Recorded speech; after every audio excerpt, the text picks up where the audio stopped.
Habari, karibu katika kipindi chetu, na kama ilivyo ada, leo tunaendelea na mada kwa ajili ya kuelimishana juu ya afya zetu, hasa kwa watu ambao wanatumia dawa za ARV.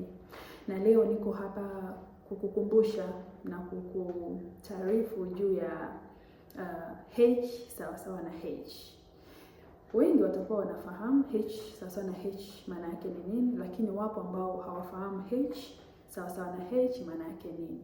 Kwa hiyo niko hapa kukusanua ili ujue na uweze kutambua kwamba H sawasawa na H katika ART maana yake ni nini. H maana yake havionekani. H nyingine maana yake haviambukizi. Kwa nini tunasema havionekani, haviambukizi? Maana yake ni kwamba ukipima kwa kipimo cha maabara wingi wa virusi, majibu yakitoka kwamba havionekani, ipo kitaalamu tunasema TND.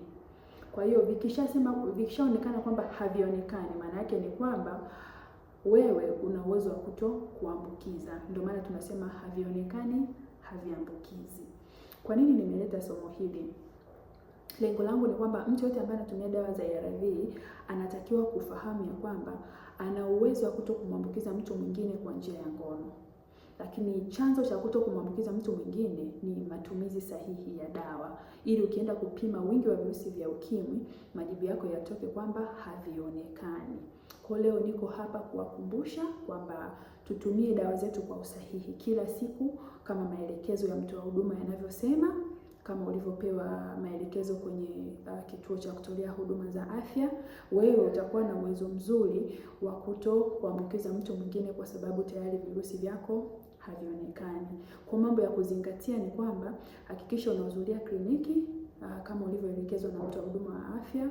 Hakikisha unakunywa dawa zako kila siku kama ulivyoelekezwa na mtoa huduma za afya, lakini pia hakikisha unapima wingi wa virusi vya ukimwi ili kufahamu sasa mwenendo wa afya yako. Kuna watu wengine wana ile tabia, ana escape ule muda wa kuchukuliwa kipimo cha virusi vya ukimwi. Hiyo ni haki yako, na ni vyema kabisa wewe kama mviu au wewe kama mtu ambaye unatumia dawa za virusi vya ukimwi kutambua na kujua umuhimu wa kutumia kipimo hiki cha wingi wa virusi vya ukimwi. Ni lazima upime. Ukifika kwenye kituo cha kutolea huduma za afya, usisite kumuuliza mtoa huduma, leo vipi sichukuliwi kipimo? Atakwambia muda wako tayari ama muda wako bado. Basi muda wako ukifika utachukuliwa, lakini ni vyema kufahamu mwenendo wa afya yako, kwa maana kwamba kinyume cha kutokuonekana na kutokuambukizwa, ina maana kikionekana kinaambukiza. Asante, nina uhakika umenielewa. Kwa elimu zaidi endelea kusubscribe kwenye channel yangu ya Nurse Geneva ili uendelee kupata maudhui zaidi juu ya ART. Asante na kwaheri.